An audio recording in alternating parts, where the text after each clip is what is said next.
What's up guys? Hello all. Welcome to Tooth Talks. This is Dr. Sindhuja. Brushing సిరీస్లో ఈరోజు quantity of toothpaste అంటే amount of toothpaste to be used గురించి discuss చేద్దామండి. Usually మన అందరం bristles మొత్తం bulky of amount of toothpaste పెట్టేసుకుంటూ ఉంటాము. మనం ఎలా ఫీల్ అవుతామంటే అమౌంట్ పెరిగే కొద్దీ మన ఓరల్ క్యావిటీ ఎక్కువసేపు హైజీన్గా ఉంటుందని అనుకుంటాము, కానీ అలా ఏం ఉండదండి. Usually per day and adult వచ్చేసరికి పీనట్ సైజ్డ్ అమౌంట్ అంటే ఒక చిన్న పల్లి అంత అమౌంట్ టూత్పేస్ట్ యూస్ చేసుకుంటే సరిపోతుంది. చిల్డ్రన్ వచ్చేసరికి ఇంకా తక్కువ అమౌంట్ యూస్ చేయొచ్చండి. అలా ఒక చిన్న థిన్ లేయర్లా పెట్టుకున్నా సరిపోతుంది టూత్పేస్ట్ మీద. దీనివల్ల నెగిటివ్ సైడ్ ఎఫెక్ట్స్ చాలా లాంగ్ టర్మ్లో చూస్తామండి. Like long term fluoride injection వల్ల ఏమవుతుందంటే చిన్నపిల్లల్లో ఎక్కువ ఫ్లోరైడ్ వల్ల డెంటల్ ఫ్లోరోసిస్ చూస్తాము.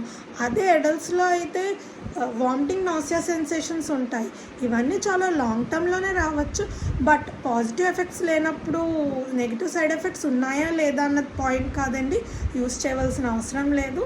సో అందరూ ఈ రోజు నుంచి peanut size amount toothpaste discuss చేసుకుని యూస్ చేయాలి. ఈ వీడియో మీకు చాలా హెల్ప్ఫుల్ అయింది అనుకుంటున్నాను. ఇంకో వీడియోతో మళ్ళీ మేము ముందుకు వస్తాను. Stay tune, like, share and subscribe to tooth talks.